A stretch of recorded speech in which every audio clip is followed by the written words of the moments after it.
龙婷回到住处时，看到院子里停了几辆新车，车牌号码不认识。他下车站在那几辆车子前，少爷留在家里守家的一名保镖走过来，恭敬地问好后向龙婷解释，这几辆车是宛城战总的战总携夫人来访，现在屋里等着少爷回来。龙婷顿时就笑开了，对初九说道，詹叔叔和海彤阿姨来了。初九说道，不知道贝贝有没有一起？保镖答道，战小姐没有一起来，只有战总和他夫人。龙婷边往屋里走去边说道，贝贝不是进了风尘集团上班吗？哪还有时间过来？除非妍妍要来叫上他一起来。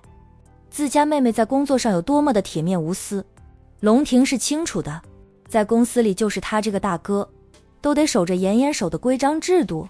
妍妍说的无规矩不成方圆，他定的规矩严是严，还是带点人性化的，只要认真工作，一般也不会违反公司的规章制度。也是，初九也很了解妍妍，大家总说她性子倔，其实妍妍也倔，只是大家习惯了妍妍的，绝不觉得她绝了，说她其实是想让她不要在乎身份。早点和少爷在一起，两人进屋里，听到大家在说笑，不知道聊了什么，大家笑得很开心。战叔同姨，龙婷笑着打招呼，初九跟着他一起向海彤夫妻俩问好。海彤脸上还挂着笑，看向走进来的两个人，笑容更灿烂点，觉得这两个年轻人是真的很般配。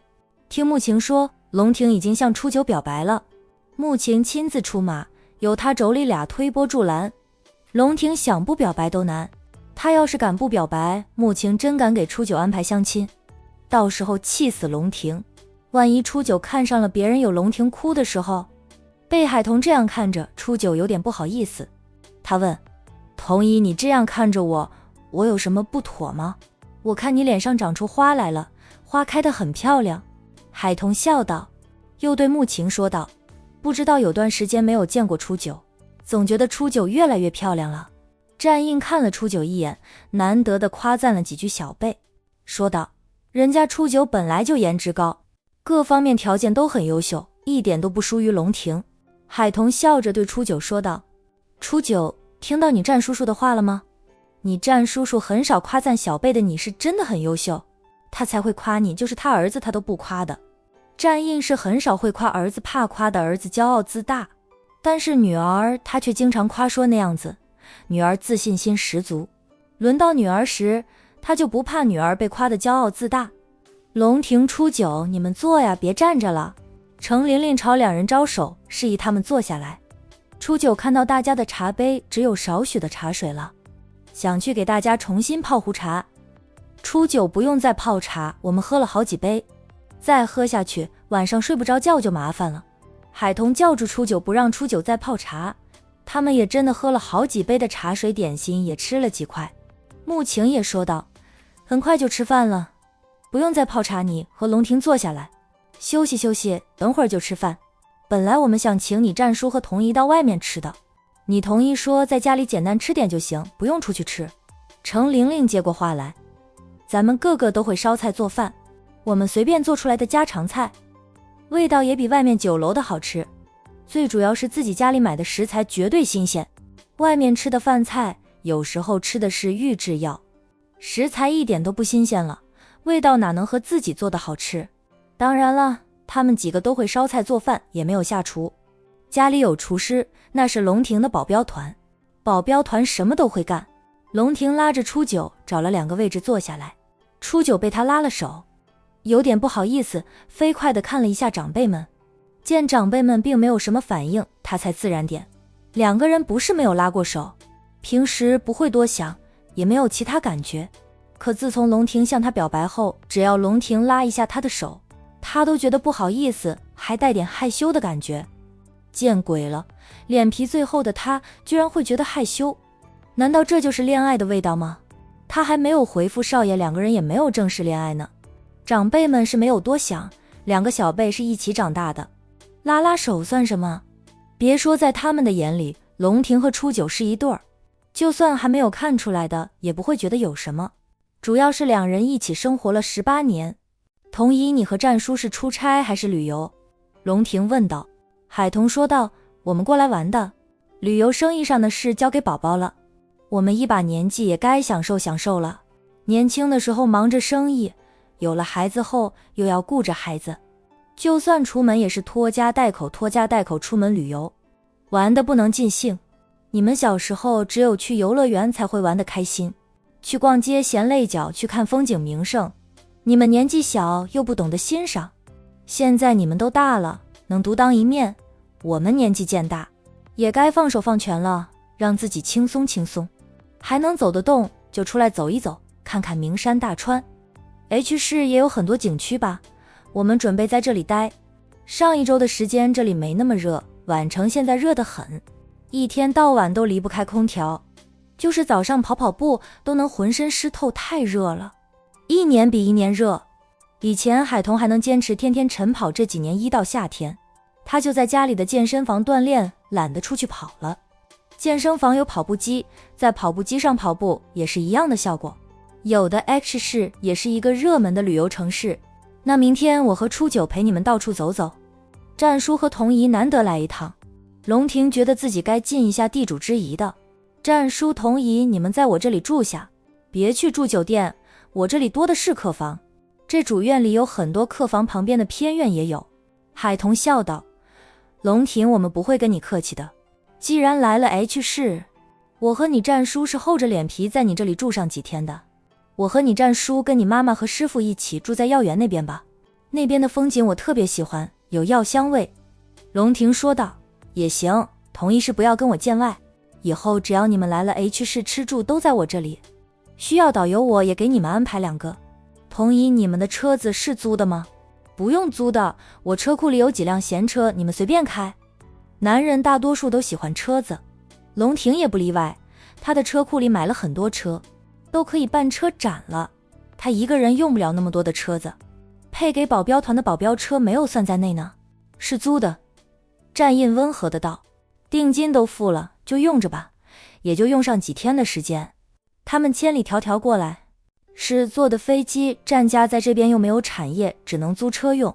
周阳在这里有一栋小别墅，不过周阳只有1辆车，仅是战印夫妻俩倒是够用的，但夫妻俩带着几名保镖呢？从年轻到现在，战印出门都要带上8名保镖，习惯性。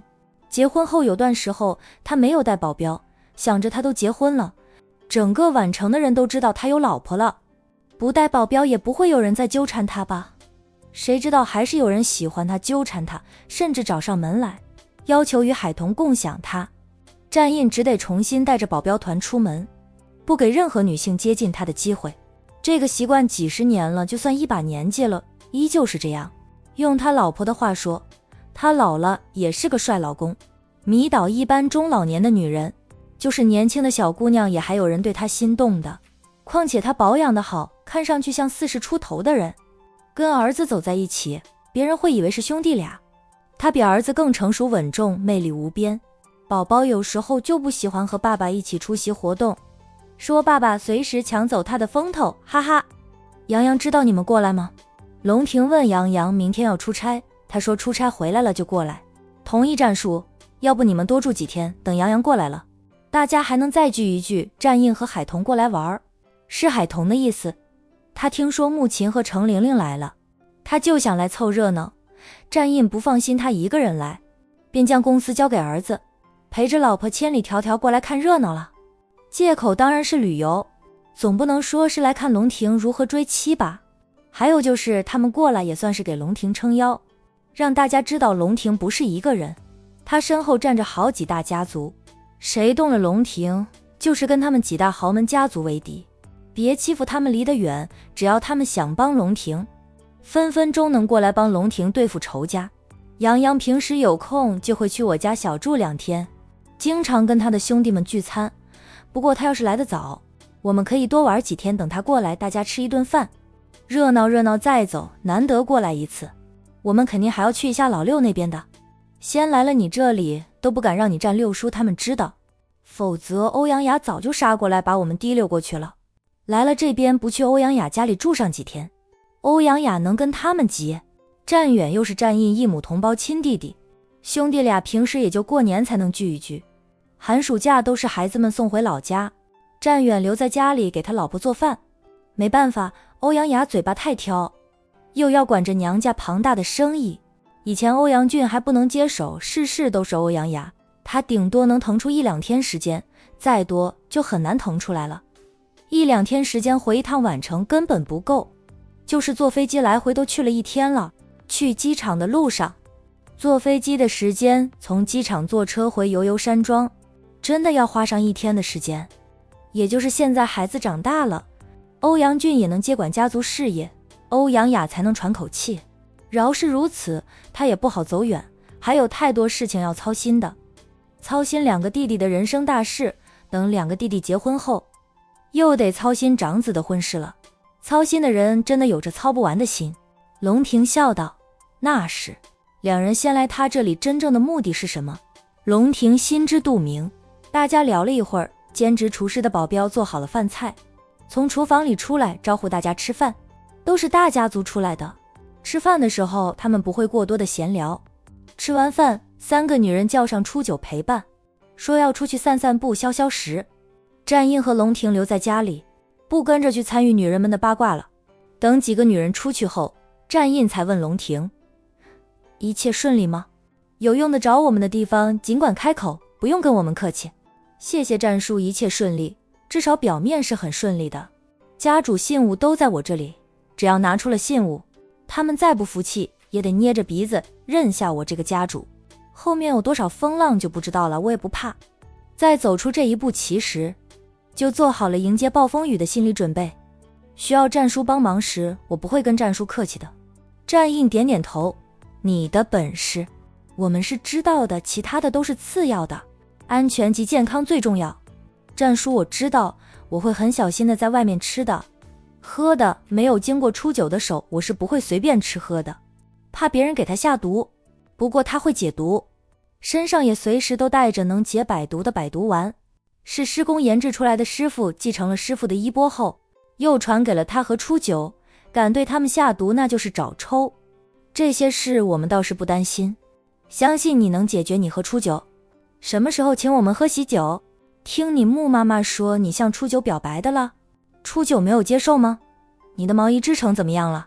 提到织毛衣，龙庭俊脸有点红，不好意思的道，刚学会的时候天天抽空织毛衣，初九意见大得很，说我不务正业，公司的事儿也实在是太多，最近就没有织过了，一件衣服还没有织出来。